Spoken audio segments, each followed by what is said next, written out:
የምንዛሬ መረጃ የደረሰ ምንዛሬ ዛሬ ጨምሯል ወይስ ቀንሷል የሚሉት መረጃን ይዘንላችሁ መጥተናል። እስከ መጨረሻው ድረስ አብራችሁን ቆዩ። በአራት ባንኮች በኢትዮጵያ ንግድ ባንክ፣ በአዋሽ፣ በብርሃንና በአቢሲኒያ ባንክ እየታየ ያለው የዛሬን የምንዛሬ መረጃዎችን የምናስቃኛችሁ ይሆናል። እስከ መጨረሻው ድረስ አብራችሁን ቆዩ።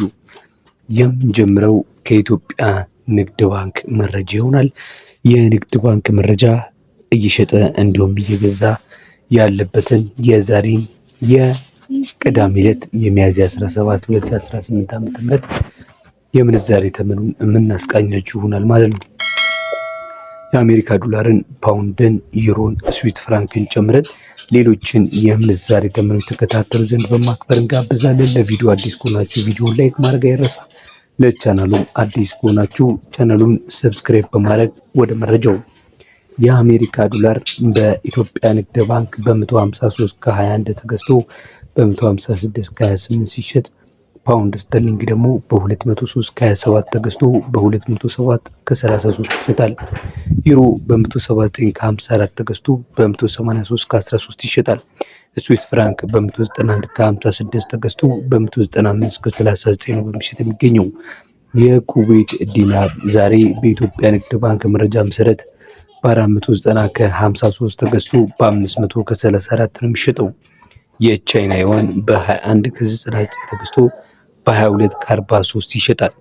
የዲራም ምንዛሬ ስንመለከት በ41 ከ71 ተገዝቶ በ42 ከ55 ነው የሚሸጠው።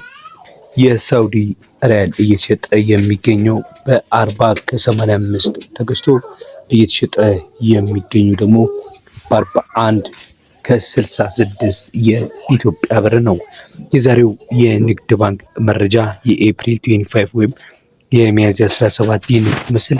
ወደ ሌሎች የባንኮች ምንዛሬ እንሄዳለን። ከዛ በፊት የኢትዮጵያ ንግድ ባንክ መረጃ አለው።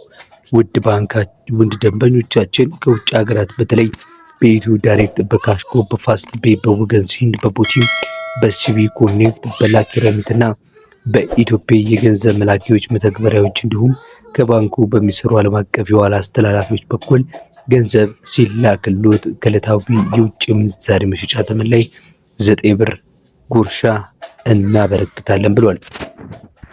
ቀጥለን የምንመለከተው የአዋሽ ባንክን ነው። የአዋሽ ባንክም የአሜሪካ ዶላርን በስንት ገዝቷል የሚለውን ስንመለከት በ154 ከ13 ገዝቶ በ157 ከ21 ይሸጣል።